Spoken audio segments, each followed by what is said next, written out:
তাকে মনে করবেন। আপনার সেই মুখটাকে মনে করতে গিয়ে করোনার সময় এই গোটা পশ্চিমবঙ্গের পরিযায়ী শ্রমিকদের রেলে কাটা ডেড বডিগুলো মনে পড়ে যাচ্ছে।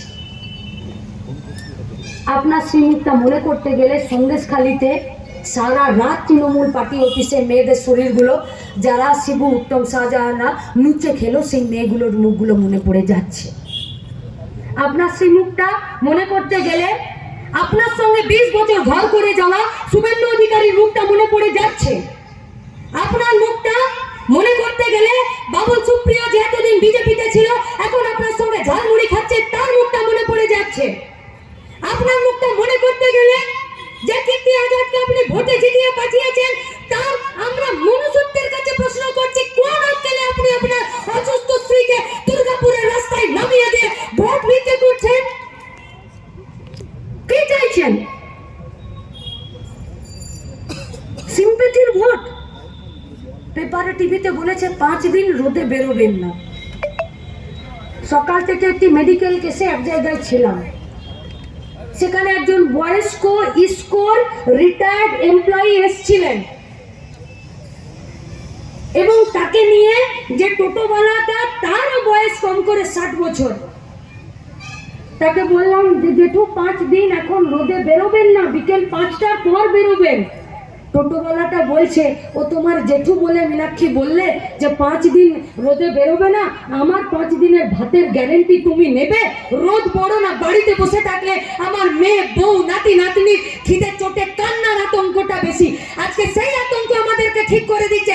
রাস্তায় বেরোতে হবে, তৃণমূল বিজেপির বিরুদ্ধে লড়তে হবে, গোটা দেশ থেকে বিজেপিকে তাড়াতে হবে, আর পশ্চিমবঙ্গে তৃণমূলের ভিটে মাটিকে উচ্ছেদ করতে হবে, নইলে আমাদের বাঁচার উপায় নেই, নেই বাঁচার উপায়।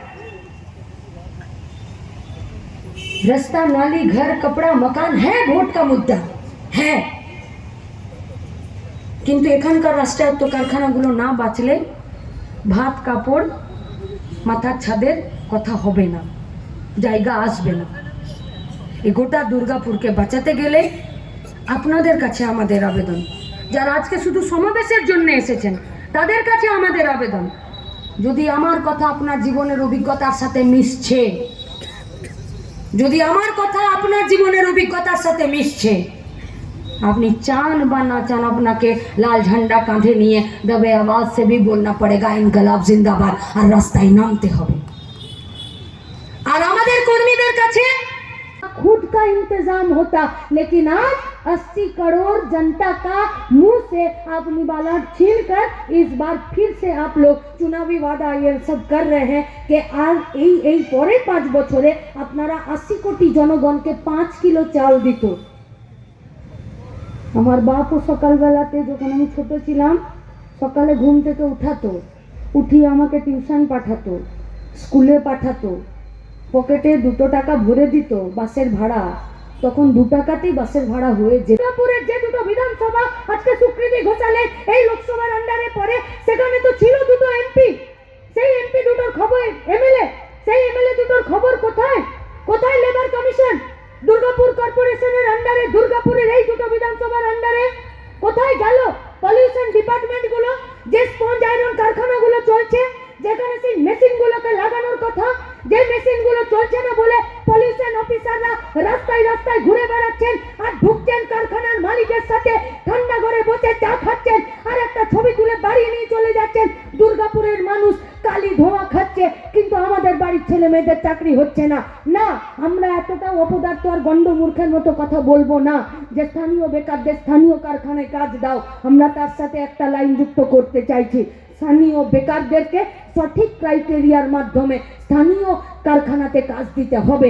কারণ আমরা জানতে চাইছি লেবার কমিশনের কাছ থেকে, আমরা জানতে চাইছি মলয় ঘটক যিনি এতদিন শ্রমমন্ত্রী ছিলেন, আইন মন্ত্রী ছিলেন এই গোটা পশ্চিমবঙ্গের, আমরা জানতে চাইছি এসএস আলুওয়ালিয়ার কাছ থেকে, আমরা জানতে চাইছি যারা দিল্লিতে সরকারটা পরিচালনা করেছেন 10 বছর সেই দিলীপ ঘোষদের কাছে যে আপনারা লেবার কমিশনের কানটা কতবার মোচড়ে দিলেন, যে যারা সমস্ত বেকার ছেলে মেয়েরা কন্ট্রাকচুয়ালের আন্ডারে এই সমস্ত আধুনিক থেকে শুরু করে যে কারখানাগুলোতে কাজ করে তাদের আজকের যে দিন আছে সেই দিনটাকে সিকিউর করার জন্য আর ভবিষ্যৎকে নিরাপত্তা দেওয়ার জন্য কি করলেন আপনারা? কি করলেন? আলুওয়ালিয়া এখন আসানসোলে গেছে, আসানসোল में दुर्गापुर में कोई मदारी का खेल नहीं चल रहा है, तो कोई मदारी वाला आएगा, डुगडुगी बजाएगा और एक बंदा घोलटी দিয়ে দিয়ে আর এই গোটা শিল্পাঞ্চলকে ডুবিয়ে দিয়ে চলে যাবে। এখানে মানুষেরা সিদ্ধান্ত নিয়েছে যে কোনো অপদার্থকে আর পার্লামেন্টে পাঠাবে না, তা বাবুল সুপ্রিয় হোক, তা শত্রুঘ্ন সিনহা হোক, তা আলুওয়ালিয়া হোক, এগুলো সব অপদার্থ। কবার গিয়েছেন পার্লামেন্টে, কি করলেন, কি বললেন? কোকোবন প্ল্যান্টের জন্য একটা কোনো কথা পার্লামেন্টে খরচ করেছেন? খরচ করলেন? দুর্গাপুরের যে সব থেকে বেশি জলের কষ্ট, যে দামোদর নদটা, সেটাকে সংস্কার করা হবে কিনা, সেই নদীর জলটা গোটা দুর্গাপুরে সেখানে কাজে লাগবে কিনা, একটাবার আপনাকে আমরা দুর্গাপুরে এই দুটো বিধানসভাতে একটাবার আপনাদেরকে আমরা দেখতে পেলাম যে এখানে ডিবিসি ডিএমসি নির্বাচনে যে প্রত্যেকটা দিন বন্দুক বোমা গুলি পিস্তল করে যারা ভোটটা লুট করলো, আর লুট করার পরে যাদের বুকে ধক নেই ফিরে দুর্গাপুরের কর্পোরেশনের নির্বাচনটা করার, কারণ ওরা জানে যেখানে নির্বাচনটা করলেই ওদের প্যান্টের পিছনগুলো হলুদ হয়ে যাবে, মুখ দেখানোর জায়গা পাবে না। কোথায় ছিলেন আপনারা? কি করলেন দুর্গাপুরের জন্য? কি একটা আবাস যোজনার ঘর পাওয়ার জন্য আপনাদের নেতাদেরকে পকেটে টাকা গুঁজে দিতে হচ্ছে। কোন একটা কারখানাতে কাজ পেতে গেলে আপনাদের নেতাদের পকেটে টাকা গুঁজে দিতে হচ্ছে। আমরা বাইরে বললো বহিরাগতদেরকে ঢুকতে দেবো না। আরে বহিরাগত বলে যাদেরকে বলছো, লোকেরা বলবে যে জল বন্ধ হয়ে গেলে কর্পোরেশনের গাড়ি এসে জল দেবে, নাকি দুর্গাপুরের এই দামোদর নদটা সংস্কার করে যে আসলে জল প্রকল্প আছে তার দ্বারা গোটা দুর্গাপুরকে জল দিতে হবে। পুছিয়ে হ্যাঁ একবার কোনো একটা ওয়ার্ডে গিয়ে জিজ্ঞেস করেছেন? পার্লামেন্টের ভেতরে একটাবার দুর্গাপুরের এই নদীটার জন্য কথা বলেছেন? বলেননি। কি হচ্ছে এখানে? ইল্লিগাল লোহা কারবার হচ্ছে। কারা করছে? বিশ্বাস করতে হবে। এই কোকোবন পুলিশ থানা থেকে শুরু করে গ্যামনের থানা, এই গোটা এলাকার যতগুলো থানা আছে, এই থানাগুলো কিছু জানে না এই লোহা কারবার, এই গোপনে ইল্লিগাল লোহা কারবার চলছে, এই পুলিশগুলো কিছু জানে না। এরা স্বীকার করতে পারবে? এই গোটা এলাকার জমির বালি লুট হয়ে যাচ্ছে জেসিবি লাগিয়ে, নদীর পাড় থেকে সিন্ডিকেট তৈরি হয়েছে। এই পুলিশগুলো এরা অস্বীকার করতে পারবে যে এরা কিছু জানে না? এরা বলতে পারবে যে ওভারলোডে গাড়ি পার করে এরা রাতের অন্ধকার ছেড়ে দিন, এখন দিনের আলোতে পর্যন্ত ট্রাক থেকে পয়সা খাচ্ছে এরা? কি হলো आज उपाय? आज ममता बनर्जी बोल रही है कि पुलिस मेरा बात सुन नहीं रहा है। বলছে না? এর আগে কি বললো? বললো সরকারি কর্মচারীগুলো সব আমার বিরুদ্ধে। হসপিটালে একটা পেশেন্ট ভর্তি করলে বলে 72 ঘন্টা পর বলবো। কেন? বলবো সব টেস্ট করব, তারপর 72 ঘন্টা পর পেশেন্টের অবস্থা যদি খুব খারাপ থাকে তখন বলে যে সব অর্গান আস্তে আস্তে ফেল করে যাচ্ছে। মমতা ব্যানার্জিরও মাল্টি অর্গান ফেল করে যাচ্ছে। জাতি পশ্চিমবঙ্গ কেন? টেবিলের তলায় পয়সা আছে, আলমারির ভিতরে ঢুকে যাও ফাইল মাথা নিয়ে। লাভ কি হচ্ছে? আজকে প্রকাশ্য রাস্তায় খাঁকি ভর্তি পরে পুলিশ মার খাচ্ছে। ভালো হচ্ছে? ভালো হচ্ছে? আপনার মেয়েটাকে টিউশন পড়তে পাঠাবেন, স্কুলে পাঠাবেন, কলেজে পাঠাবেন, রাস্তাঘাট কিসের ভরসায়? যে রাস্তাঘাটে ভালো মানুষ দাঁড়িয়ে আছে, আর যদি খারাপ মানুষ দাঁড়িয়ে থাকে তাহলে তাদেরকে সাহায্য করার জন্য খাকি বর্দি পরে পুলিশ দাঁড়িয়ে আছে। সেই পুলিশই যদি মার খায় তার মানে বুঝিয়ে দিতে বলছে যে তোমার মেয়েকে তুমি আর বাইরে বের করো না। আমরা ভয় পাচ্ছি। हम लोग बोले थे कि डूबके को तिनके का सहारा होता है। जो डूबता है সে একটা খড়কুটো ধরে বাঁচার চেষ্টা করে। মোদিও ডুববে, মমতাও ডুববে। ও খড়কুটোর মতো ধরে সরকারি কর্মচারী, পুলিশ এদেরকে ধরে বাঁচার চেষ্টা করছে। সিদ্ধান্ত সরকারি কর্মচারী যারা এখনো পর্যন্ত তৃণমূল বিজেপির দিকে গা ঘষাঘষি করে চলছেন, আর যে সমস্ত পুলিশের বউরা প্রতি সপ্তাহে বোতাম ছিঁড়ে যাচ্ছে পেটের ভুঁড়ি বেড়ে যাওয়ার জন্য, আর প্রতি সপ্তাহে নতুন বোতাম সেলাই করে দিচ্ছে, তাদেরকে বলছি সাবধান হয়ে যান।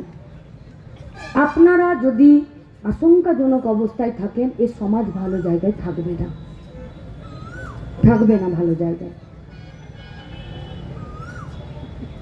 সরকারি জমির পাট্টা বিলি করে দিচ্ছে তৃণমূল দুর্গাপুরে। কি করে পারে? বিএলআর যদি সেটিং না থাকে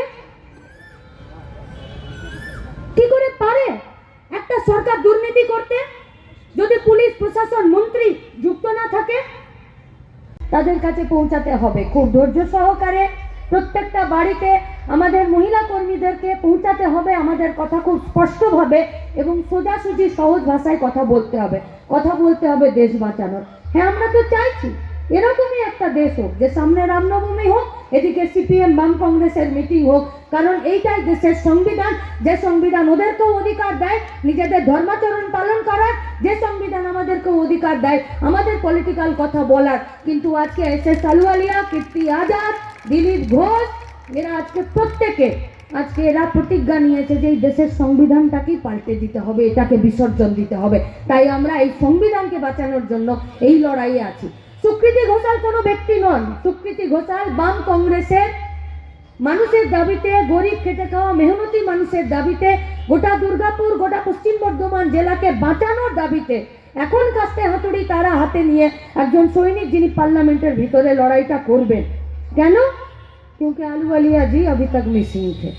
पिछले 5 सालों में পুলিশও 41 একটা নোটিশ জারি করলে তাকেও 24 ঘন্টার মধ্যে থানাতে এসে একবার হাজিরা দিতে হয়, কিন্তু এসএস আলুওয়ালিয়াকে 41 নোটিশেও খুঁজে পাওয়া যায়নি। এই এলাকায় সাধারণ মানুষও তার বিরুদ্ধে এখানে পোস্টারিংও করেছিল যে মিসিং হয়ে গেল। কোথায় ছিলেন আপনি যখন এএসপি কারখানাকে বন্ধ করে দেওয়া হচ্ছে? কোথায় ছিলেন আপনি যখন ডিএসপির এই অবস্থা? কোথায় ছিলেন আপনি যখন ডিপিএল এর জমিগুলোকে এখানে সব বিক্রি করে দেওয়া হচ্ছে? কোথায় ছিলেন আপনি যখন প্রকাশ্য দিনের বেলায় এই পুলিশের সামনে, এই সরকারি রাজ্য পুলিশের সামনে গোটা কারখানার জমির সেই ভাঙা যন্ত্রাংশ, সেই সমস্ত যন্ত্রপাতি যেগুলো বিকিয়ে দিচ্ছিল, সেদিন আপনি কোথায় ছিলেন?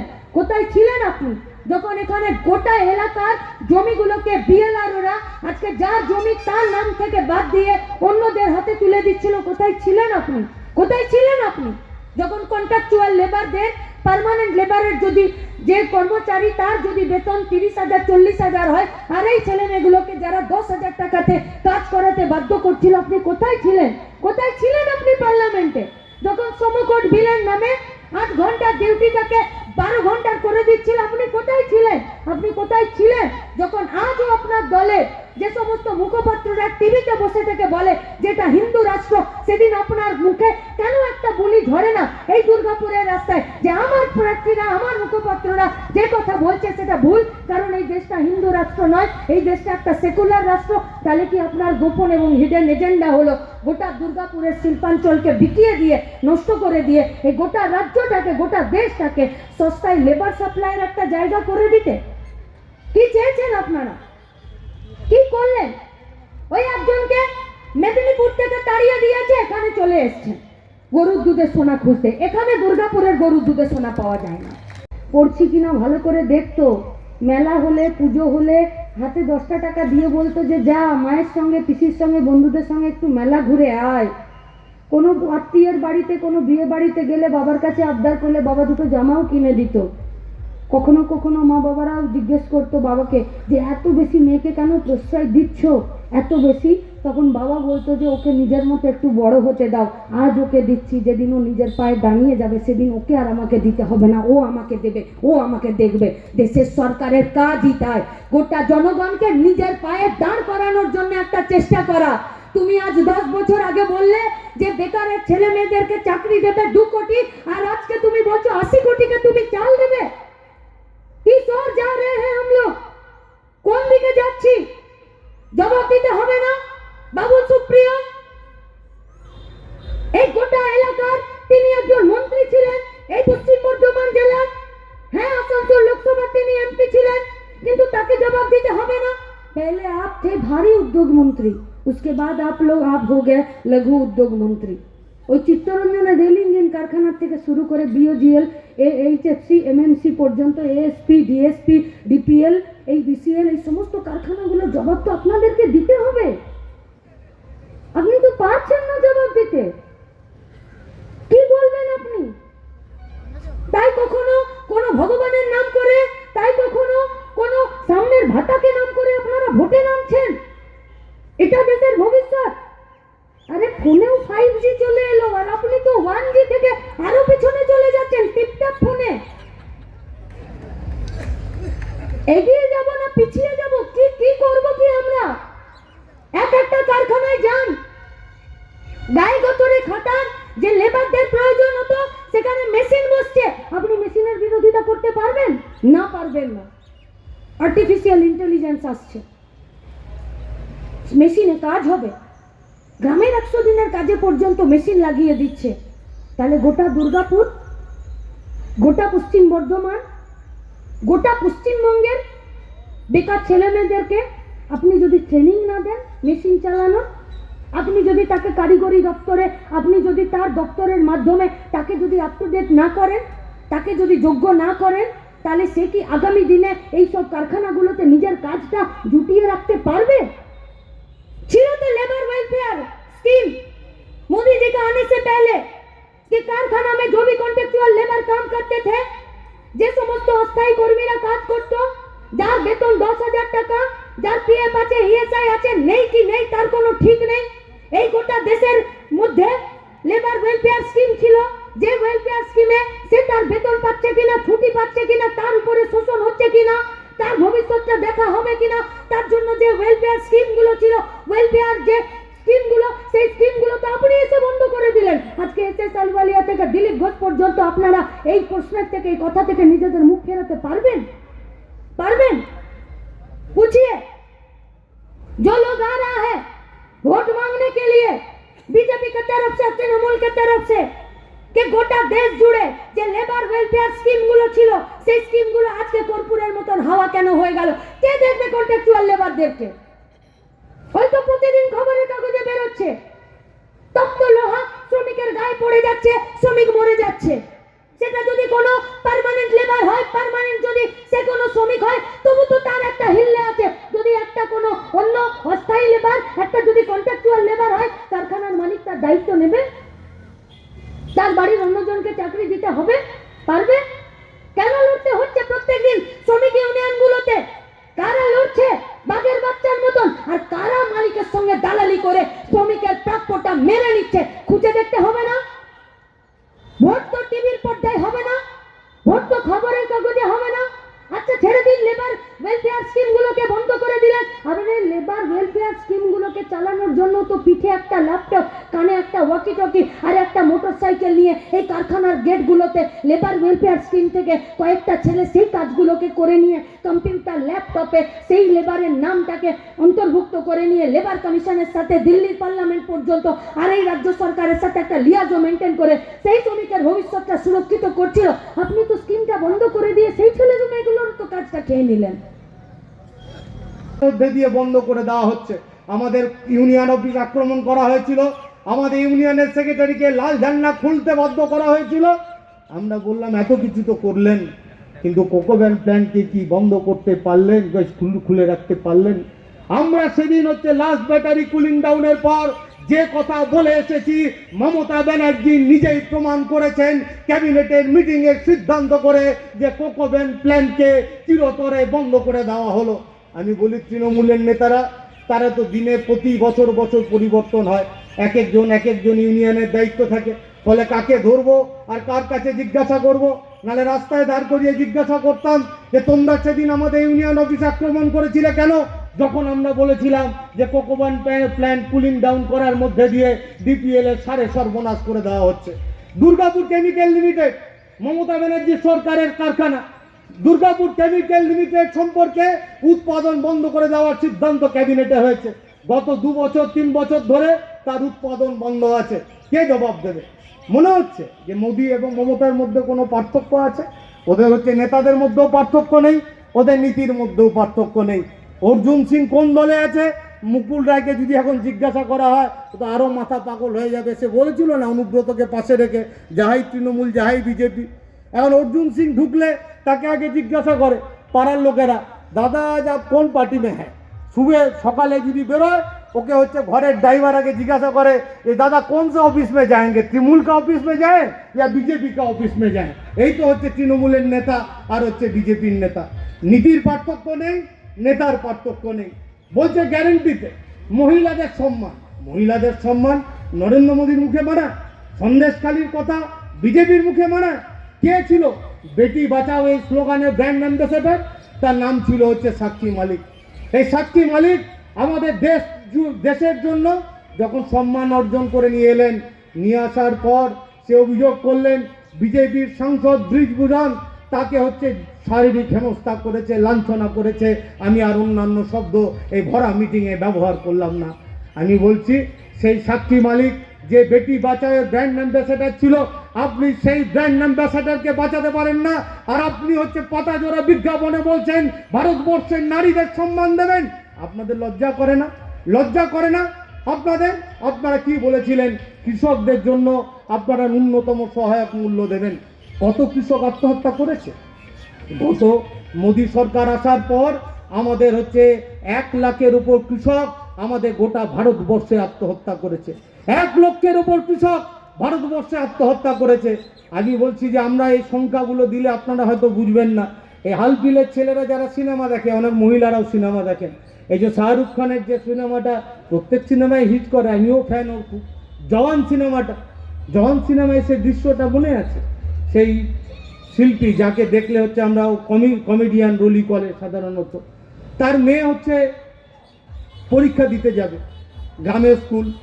তো সে যখন পরীক্ষা দিতে যাবে তখন দেখে যে একটা হুড খোলা জিপে 4 জন হচ্ছে স্বর্ণামার্কা ছেলে সেখানে এলো। তার বাবাকে জিজ্ঞাসা করলো যে হচ্ছে যে তুমি যে আমাদের দিকে চাষ করার জন্য কর্জা নিয়েছিলে, ঋণ নিয়েছিলে, সে কর্জা কখন চুকাবে, ঋণ কখন চুকাবে? ওর বাবা বলল যে মাই বাপ আমাদের তো দেখেছেন এবার তো হচ্ছে চাষ হয়নি, নষ্ট হয়ে গেছে, আমাকে একটু টাইম দিন, আমি হচ্ছে তার মধ্যে আমার জমি হোক, আমার হচ্ছে যে গয়না হোক বইয়ের বিক্রি করে আমি হচ্ছে আমার কর্জা মেটাবো, আমার ধার মেটাবো। একটা কথাও শোনেনি তার বাবাকে, ওই মেয়েটির বাবাকে।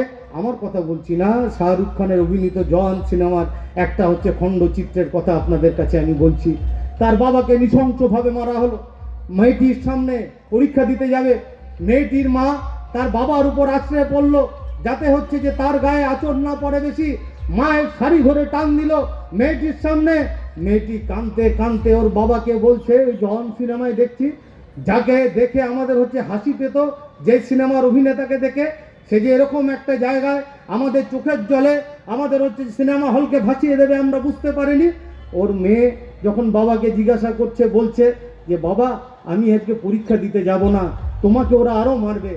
ওর বাবা মেয়ের माथाते हाथ बुलाते बुलाते बोल लो, बेटी तू जा आज परीक्षा देने के लिए, तू आने के टाइम देखेगा जितना कर्ज है सब कर्ज हम निभा देंगे, समस्त लेना देना समस्त धार আমি মিটিয়ে দেব। তারপরেই দেখাচ্ছে যে হচ্ছে একটা বাস পরীক্ষা দেওয়ার পর, গ্রাম্য বাস, সে গ্রামের একটা স্টপেজে এসে দাঁড়ালো। মেয়েটা ভালো পরীক্ষা দিয়েছে, সে হচ্ছে নেমেছে বাস থেকে, নেমে দৌড়ে দৌড়ে তার প্রিয় বাবা আর মাকে খবর দেবে যে তার পরীক্ষা ভালো হয়েছে। সে কিছুটা দূর বেরিয়ে যাওয়ার পর দেখে একটা বিরাট বড় আম গাছ এবং অশ্বত্থ গাছ। সেই আম গাছ এবং অশ্বত্থ গাছকে ঘিরে গোটা গ্রামের মানুষ দাঁড়িয়ে আছে। সে ছুটতে ছুটতে সেখানে গেল। সে গিয়ে দেখে তার বাবার দেহটা একটা দড়ি দিয়ে সেই অশ্বত্থ গাছের তলায় ঝুলছে, অশ্বত্থ গাছের ডালে ঝুলছে। আর তার পাটা তার বাবার তার হচ্ছে নিচে স্পর্শ পায়নি, তার পাটা মাথার উপরে, মেয়েটার মাথার উপর দুলছে। মেয়েটা বুঝলো তার বাবা কেন বলেছিল তুই যা, আমার জীবনের সমস্ত লেনা দেনা আমি মিটিয়ে দেব। এইভাবে আমাদের ভারতবর্ষে প্রতিদিন আমাদের কৃষকদের আত্মহত্যা করতে হয়, আর মোদী সরকার আর তুমি তার গ্যারেন্টির নাম করে পাতা জোড়া বিজ্ঞাপন করে তুমি আজকে দেশবাসীর সর্বনাশ করছো। দেশবাসীর বিরুদ্ধে তুমি হচ্ছে যে কথা বলছো, দেশবাসীকে ভুল পথে তুমি পরিচালিত করছো। ভাববেন না আজকে যখন হচ্ছে বামফ্রন্টের পক্ষ থেকে বাংলা নববর্ষের শুভেচ্ছা জানাই। সবাই ভালো থাকবেন, যারা বড়রা আছে তাদের প্রণাম জানাই। আশা করি সুস্থভাবে আগামী বছরটা আমরা হচ্ছে পের করতে পারব। কিন্তু আমরা চাইলেই তো, সুস্থ কামনা করলেই তো সবাই আর সুস্থ থাকতে পারছি না।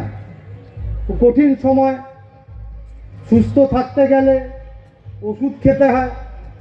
কোন জায়গায় ওষুধের দাম, এত গ্যারেন্টি, পেপার জোড়া বিজ্ঞাপন, এই বিজ্ঞাপনে অনুপস্থিত আছে যে 1 এপ্রিল থেকে মোদী সরকার 800টা ওষুধের দাম যে বাড়িয়ে দিয়েছে, তা এই বিজ্ঞাপনে অনুপস্থিত থাকে।